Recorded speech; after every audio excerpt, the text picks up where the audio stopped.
RSSचे जी व्यवस्था इथून चालतं रेशीम बाग मधून जिथून भारत चालतो असे संविधान विरोधी सत्तेमध्ये बसलेले आहेत आणि येथीलच सत्ताधाऱ्यांनी फतवा काढला म्हणजे नितीन गडकरी. मला कोणाची भीती नाही, मला कोणाची भीती नाही. मी बाबासाहेबांची लेख आहे. मी या व्यवस्थेच्या अगेन्स्ट मध्ये बोलते कारण मला देशामध्ये समतेचं राज्य स्थापित करायचं आहे. मला माहिती आहे की त्यासाठीच माझा जन्म झालेला आहे आणि ते बॅक टू सोसायटी बाबासाहेबांची लेख म्हणून सावित्रीबाईंची लेख म्हणून मी ते सतत माझं आयुष्य असेपर्यंत माझ्या बांधवांना न्याय देण्याचा मी तंतोतंत प्रयत्न करेन आणि या व्यवस्थेच्या अगेन्स्ट मध्ये आवाज उठवणारच. शिर्डीची केस सुरू आहे सर, अॅट्रॉसिटी ती केस आहे आणि ज्या मुलाला 2015ला केवळ डॉक्टर बाबासाहेब आंबेडकरांची रिंगटोन त्यांनी वाजवलेला आहे मजबूत भीमाचा किल्ला म्हणून तेथील मराठी तरुणाने ठार मारली. अत्यंत निर्गुण पद्धतीने त्याची हत्या केली. म्हणजे इतकं की मी तुम्हाला शब्दातही सांगू शकत नाही असा तो निर्गुण फारच जातीवादी तो जिल्हा आहे अहमदनगर. गेले 8 वर्षापासून आम्ही समता केंद्राच्या माध्यमातून ती केस बघत आहोत. मी तिथे पीडिताची वकील आहे आणि आता ट्रायलला ती केस लागलेली आहे मे महिन्यापासून आणि एक सामाजिक जबाबदारी म्हणून आम्ही स्वखर्चाने ती निशुल्क केस लढत आहोत. 9 आरोपीला जे 9 आरोपी आहे त्यातील एक असंच मरण पावला. एकाही आरोपीला बेल मिळू दिलेली नाही. अर्धी शिक्षा त्यांना अशीच झालेली आहे. खरं तर मला जो फोन आलाय युथ फॉर रिव्होल्युशनच्या कार्यकर्त्यांचा पवन पाटील, तर ते म्हणाले की ताई तुम्हाला यायचं आहे. मला आंध्र प्रदेशचं देखील भाषण होतं हैदराबादचं. नेहमी ते लोक बोलावतात रमाई जयंतीला आणि यावेळेस माता सावित्री यांच्या जयंतीला, तर ते देखील मी नाकारलं आणि मी इथेही आले नसते. मी सांगितलं की मी नक्की येण्याचा प्रयत्न करेन कारण ऍडव्होकेट गजबे सर बसलेले आहे. शिर्डीची केस सुरू आहे सर, अॅट्रॉसिटी ती केस आहे आणि ज्या मुलाला 2015ला केवळ डॉक्टर बाबासाहेब आंबेडकरांची रिंगटोन त्यांनी वाजवलेला आहे मजबूत भीमाचा किल्ला म्हणून तेथील मराठी तरुणाने ठार मारली. अत्यंत निर्गुण पद्धतीने त्याची हत्या केली. म्हणजे इतकं की मी तुम्हाला शब्दातही सांगू शकत नाही असा तो निर्गुण फारच जातीवादी तो जिल्हा आहे अहमदनगर. गेले 8 वर्षापासून आम्ही समता केंद्राच्या माध्यमातून ती केस बघत आहोत. मी तिथे पीडिताची वकील आहे आणि आता ट्रायलला ती केस लागलेली आहे मे महिन्यापासून आणि एक सामाजिक जबाबदारी म्हणून आम्ही स्वखर्चाने ती निशुल्क केस लढत आहोत. 9 आरोपीला जे 9 आरोपी आहे त्यातील एक असंच मरण पावला. एकाही आरोपीला बेल मिळू दिलेली नाही. अर्धी शिक्षा त्यांना अशीच झालेली आहे. यासाठी ह्या केसमध्ये प्रचंड मेहनत घेत आहोत कारण आपण बाकी केसेस बघितल्या गैरलांची मध्ये न्याय नाही. सुनई खरडा घ्या, रोहित वेमुला घ्या, अनेक अशा तमाम केसेस आहेत ज्यामध्ये न्याय नाही. म्हणून महाराष्ट्रामध्ये ह्या केसमुळे गाजलेली केस आहे आणि एक संजीवनी, एक ऊर्जा, एक पॉझिटिव्हनेस, आशावाद समाजामध्ये निर्माण व्हावा आणि आम्हाला देखील न्याय मिळतो कोर्टामध्ये आणि त्याच्यामुळे समाजामध्ये हा आत्मविश्वास निर्माण व्हावा, एक आशावाद निर्माण व्हावा म्हणूनच आम्ही ह्या केसकडे सातत्याने पाठपुरावा 9 वर्षापासून करत आहोत. जिंकण्याच्या मार्गावरती ती केस आहे. 9 आरोपी प्रकरण म्हणजे फार गंभीर आहे. विरोधकही तेवढेच म्हणजे ही केस हाती घेणं आणि अहमदनगर जिल्हा जातीवादी आहे. विखे पाटलांचा जो जिल्हा आहे तो बीजेपीचा लीडर आहे आणि मराठा आणि बौद्ध अशा पद्धतीचं आता तिथे वातावरण झालेलं आहे. परंतु निर्भीडपणे न डगमगता म्हणजे काही हो पण आपण पे बॅक टू सोसायटी आपल्या बांधवांना न्याय देण्यासाठी आपण आता पुढे आलेलो आहोत आणि आता मागे हटणार नाही. शेवटच्या टप्प्यामध्ये ती केस आलेली आहे. एकूण 32 विटनेस झालेले आहेत. अजून 7 विटनेस बाकी आहेत आणि ते देखील अजूनही फर्म आहेत सगळे विटनेस. म्हणजे आम्ही एवढं लांबून कधी कधी पीडिताची फॅमिली देखील म्हणजे मॅनेज होत असते पण इथे काही तसं झालेलं नाहीये. कधी कधी पीडिता देखील साथ देत नाही म्हणजे पीडित कुटुंब. पण आम्ही फर्म असल्यामुळे कोणीही तिथे मॅनेज होऊ शकणार नाही, बदलू शकणार नाही. नक्कीच त्या केसमध्ये न्याय खेचून आणू आणि ती केस नेहमी प्रत्येक वीकला मला शिर्डीला जावं लागतं समृद्धी मागे प्रत्येक वीकला आणि त्याच्यामुळे ती डेट कुठलीही येऊ शकते. परंतु 4 आणि 5 जानेवारी आल्यामुळे मला 7 तारीख जमत होती म्हणून आज मी तुमच्या समोर उपस्थित झाले. सो तीर से तलवार से ना युद्ध की ललकार से, तीर से तलवार से ना युद्ध की ललकार से, लाएंगे हम क्रांतिया से बुद्ध के ही ज्ञान से. विश्वाला शांती, मैत्री आणि करुणेचा संदेश देणारे महाकरुणी तथागत भगवान गौतम बुद्ध यांना मी सर्वप्रथम अभिवादन करते. ह्या देशातील शोषित पीडित मजुरांचे उद्धारक दिग्विजय नेते धनाचे अस्थांग विद्यासागर विश्वरत्न प्रभू डॉक्टर बाबासाहेब आंबेडकर यांना मी अभिवादन करते आणि अर्थातच ज्या ज्या महान पुरुषांनी महानायकांनी या ठिकाणी समतावादी विचारधारा प्रस्थापित करण्यासाठी रात्र कष्ट घेतले त्या तमाम महापुरुषांना महानायकांना अभिवादन करते. मंचावरती उपस्थित सुजाताताई घोडेस्कर यांचं परखड भाषण आणि विचार तुम्ही ऐकले. सुजाताताईंची मला ऐकायला मिळालं नाही. Advocate Gajbiye sir, Mandape sir, Basagade sir आणि अत्यंत सुंदर सूत्रसंचालन करणारे आमचे दादा अजय कुमार यांच्याबद्दल मला नुकतंच कळलं आणि आता मी त्यांच्या कनेक्टमध्ये राहणार. आणि तळवळीतील आमचे जुने माझे लहान बंधू अतुल देशप्रकार दादा देखील या ठिकाणी आहेत. आणि या ठिकाणी उपस्थित झालेला मी असं समजते की जागृत महिला वर्ग आणि माझी सर्व बांधव, एक असा जागृत वर्ग ज्यांच्या हृदयात तथागत बुद्धांची करुणा मनात पुरुष आंबेडकरांच्या विचारांची ज्वाला आणि मनगटात छत्रपती शिवराय यांचे, शाहूंचे, भारतीय संविधानाचे विचार असलेले आपण तमाम उपस्थित झालेल्या सर्व सावित्रीमाईच्या लेकी, सर्व बांधवांना मी ॲडव्होकेट स्मिता कांबळेचा क्रांतिकारी जय भीम. युथ फॉर रिव्होल्यूशनच्या माध्यमातून 3 जानेवारी म्हणजे आपण सावित्रीमाईची जयंती या ठिकाणी तुम्ही साजरी करत आहात आणि मला तुम्ही मान दिला तुमच्या समोर विचार व्यक्त करण्याचा. युथ फॉर रिव्होल्यूशनचे सर्व तमाम सहकारी आणि विहारामध्ये प्रज्ञाज्योत विहारामध्ये अध्यक्ष, कोषाध्यक्ष, तमाम सर्वच टीमचे मी आभारी आहे. आणि ज्यांनी सावित्रीमाईच्या जीवनावरती जे काही निबंध लेखन केले आहे त्या सर्व विजेत्यांचे खूप खूप अभिनंदन. आणि असे उपक्रम तुम्ही सातत्याने या ठिकाणी घ्या, कारण विहार हे जे आहे क्रांतीचं केंद्र असतं. असे 400च्या वरती विहार आम्ही 2018ला वाचवले हे मी सांगू इच्छितो. तर तुमचं देखील विहार त्यामध्ये असेल. जर आम्ही तो लढा लढला नसतं तर हे विहार देखील तुम्हाला शाबूत दिसलं नसतं. RSSचे जी व्यवस्था इथून चालतं रेशीम बाग मधून जिथून भारत चालतो, असे संविधान विरोधी सत्तेमध्ये बसलेले आहेत आणि येथीलच सत्ताधाऱ्यांनी फतवा काढला. म्हणजे नितीन गडकरी, मला कोणाची भीती नाही, मला कोणाची भीती नाही. मी बाबासाहेबांची लेक आहे. मी या व्यवस्थेच्या अगेन्स्ट मध्ये बोलते, कारण मला या देशामध्ये समतेचं राज्य स्थापित करायचं आहे. मला माहिती आहे की त्यासाठीच माझा जन्म झालेला आहे. आणि ते बॅक टू सोसायटी बाबासाहेबांची लेक म्हणून, सावित्रीबाईंची लेक म्हणून मी ते सतत माझं आयुष्य असेपर्यंत माझ्या बांधवांना न्याय देण्याचा मी तंतोतंत प्रयत्न करेल आणि या व्यवस्थेच्या अगेन्स्ट मध्ये आवाज उठवणारच. आणि असा जो फतवा आहे 2018ला जो निघाला की धार्मिक स्थळ पाडण्यात यावे अनधिकृत. आता जेव्हा तुम्ही रिसर्च कराल बांधवांनो, त्यामध्ये सर्वात जास्त अनधिकृत होते आपले विहार. MRTP ऍक्ट नुसार ते क गटामध्ये तुम्ही ट्रान्सफर करा. मग आपले बिचारे जे विहारामधले जे असतात, जी बॉडी असते अध्यक्ष, कोषाध्यक्ष यांची धावपळ सुरू झाली तर एवढं मोठं विहार कसं करणार, काय करणार. मग आपले जे नेते म्हणजे कोणी बीजेपीत असेल, कोणी काँग्रेसमध्ये असेल, त्यांच्याकडे गेले. आता आम्हाला वाचवायचं आहे, काय करणार. त्यांनी काय म्हणावं की तुम्ही इथे मूर्त्या काढा बुद्धांच्या आणि कुठे ठेवा, बांधून ठेवा समाज भवनमध्ये. आणि बुद्ध विहाराला जी नेमप्लेट आहे तिथे ते तुम्ही एकतर मिटवा किंवा पडदा वगैरे लावा. जेव्हा ते आमच्याकडे आले आम्ही म्हटलं अजिबात हटवायचं नाही. सतत 2 महिने तो लढा हायकोर्ट मध्ये चालत राहिला. अपोजिट साइडनी मोठमोठे सिनियर कॉन्सिल आणि सिनियर ऍडव्होकेट्स त्या ठिकाणी उपस्थित राहायचे आणि या साइडनी आपल्या लोकांकडनं फक्त आम्ही 2 होते. असा हा संघर्ष सतत 2 महिने चालला. वेगवेगळे त्यामध्ये आदेश पारित केले, कुठे कॉस्ट लावले, कुठे 50,000 तुम्ही भरा, कुठे 20,000 तुम्ही भरा, अशा पद्धतीने सांगत असताना अखेर आपण ही लढाई जिंकलो. आणि एकही केवळ केवळच नाही तर तमाम धार्मिक स्थळं म्हणजे हिंदूंचे मंदिर, ख्रिश्चनांचे चर्च आणि मस्जिद देखील आपण वाचवलेत. हा मानवतावादाचा कार्यक्रम. तर अशा प्रकारे लढा द्यावा लागतो जेव्हा आपण सावित्रीमाईच्या लेकी म्हणतो. एक 4 ओळी मला फार आवडतात की ज्योत लावली साऊ वनवा मी पेटवेल, तू लावलेले शिल्प ते मी बोलके करेल. किती वर्षाची होत्या सावित्रीमाई? 9 वर्षाची होती लग्न झालं तर, बरोबर.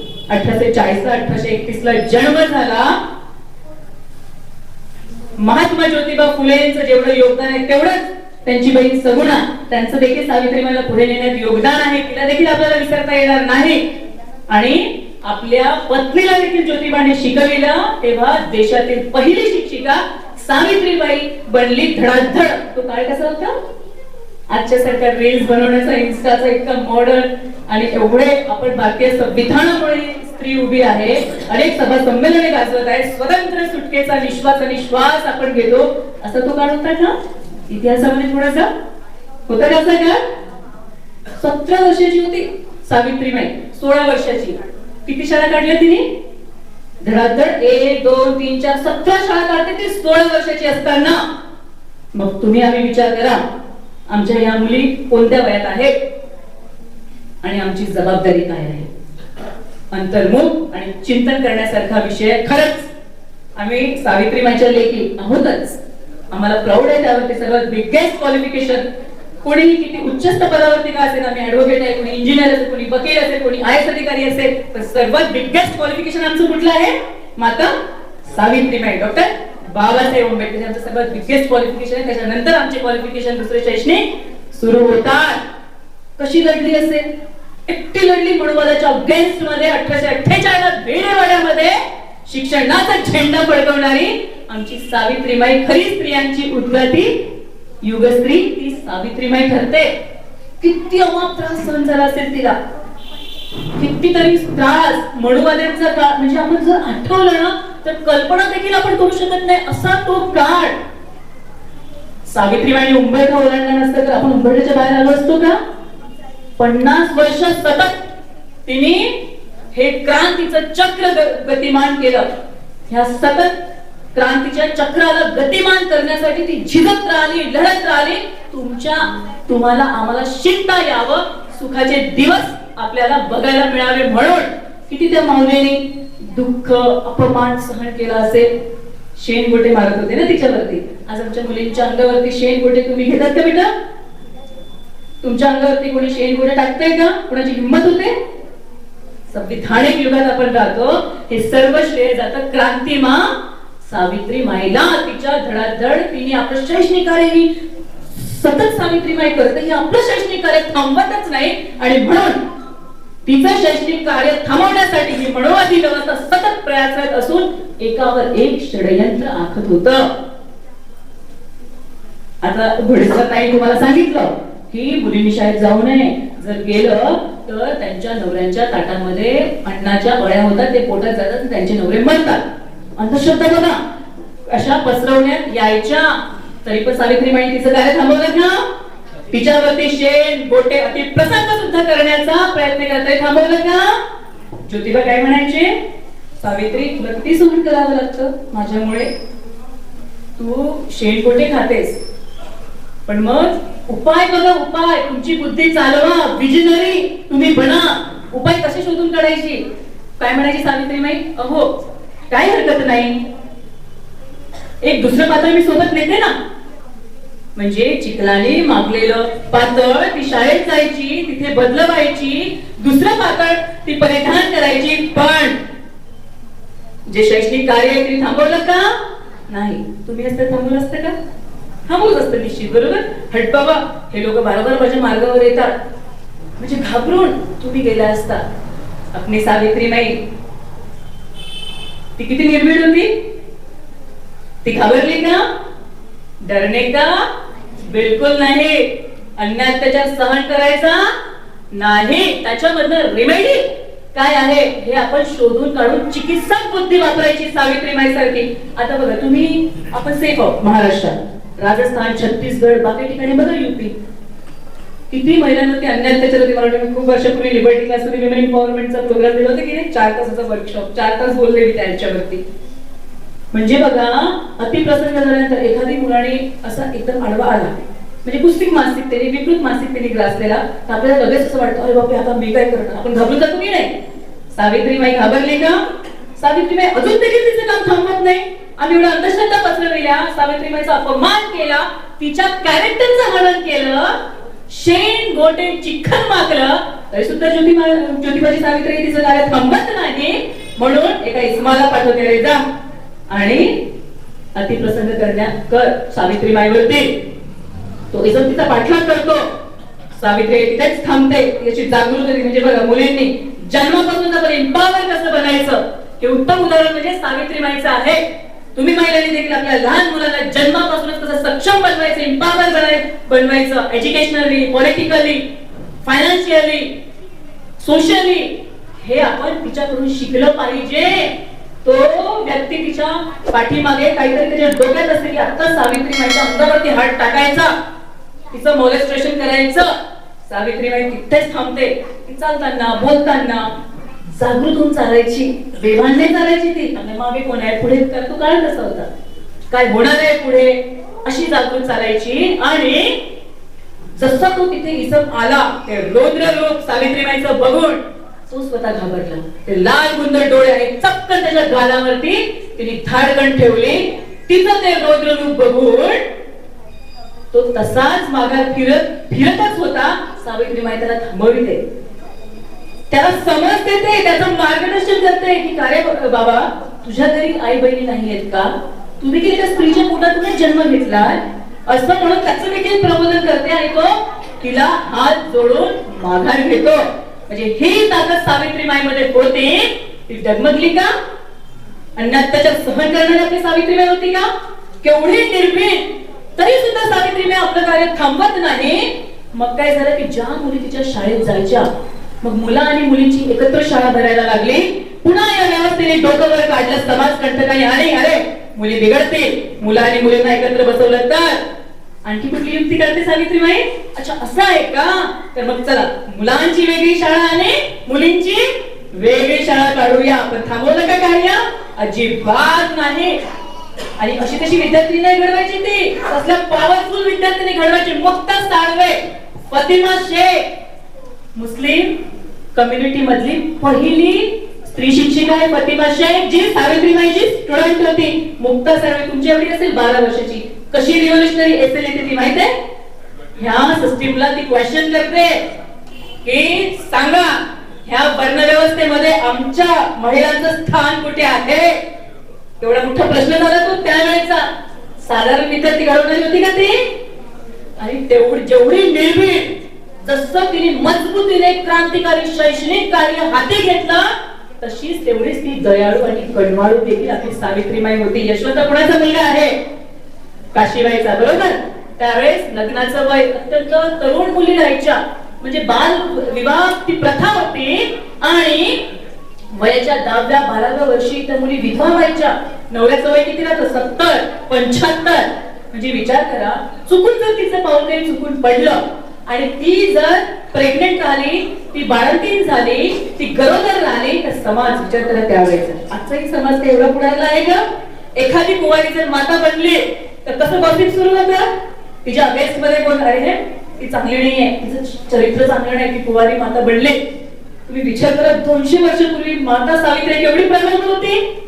तिने काशीबाई अशा ज्या कुवारी माता होत्या त्यांच्यासाठी मोठं बाल सुधार गृह, वसतिगृह खोलणं केवढी मोठी देशातील ती पहिली क्रांती आहे. तिच्या डोक्यात ते येतं की नाही, ह्यांचं चुकून झालं, त्या वाटेने, त्या चुकीच्या वाटेने गेल्या, चुपचापपणे त्यांचं बाळंत ती स्वतः सावित्रीबाई करायची. एवढंच नाही, तिला मूल नव्हतं, त्या काशीबाईचा मुलगा तिने दत्तक घेतला, त्याला डॉक्टर बनवलं.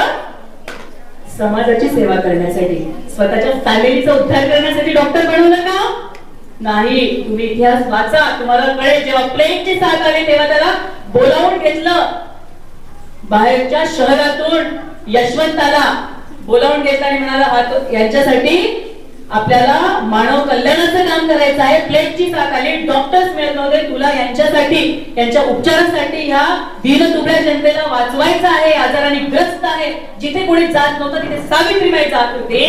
पांडुरंग नावाचा अस्पृश्य जेव्हा तिला कळलं त्याच्याकडे कोणी जात नाही, 8 किलोमीटर पर्यंत स्वतः ही माय पायदळ चालत गेली.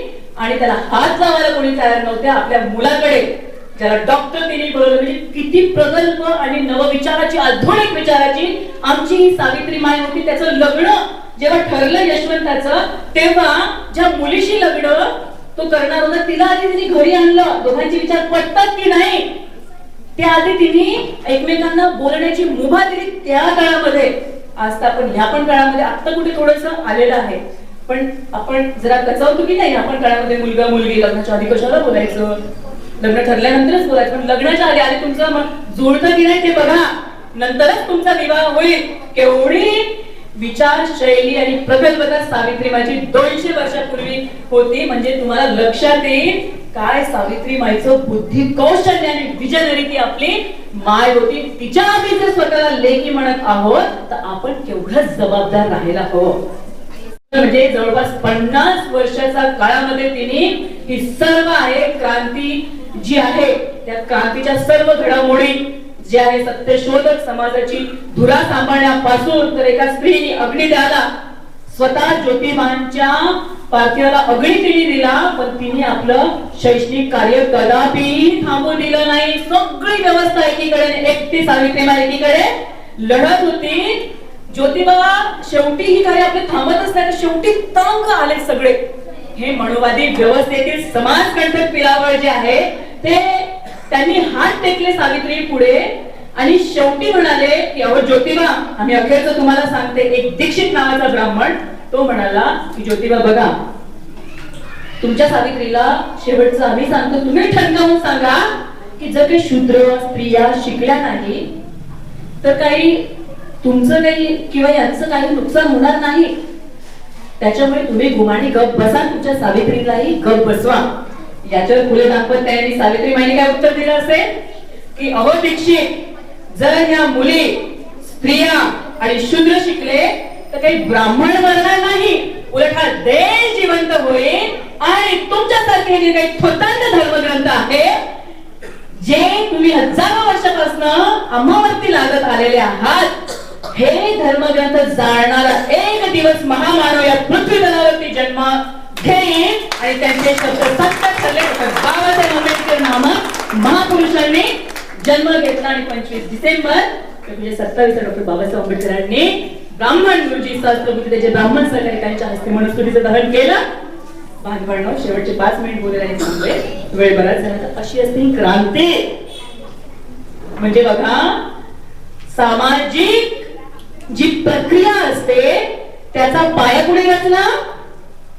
फुले दाम्पत्यांनी. सावित्रीबाई, महात्मा ज्योतिबा फुले, एक स्वतंत्र असं अस्तित्व तिने स्वतःच निर्माण केलं, एक स्त्री म्हणून, क्रांतिकारी स्त्री म्हणून.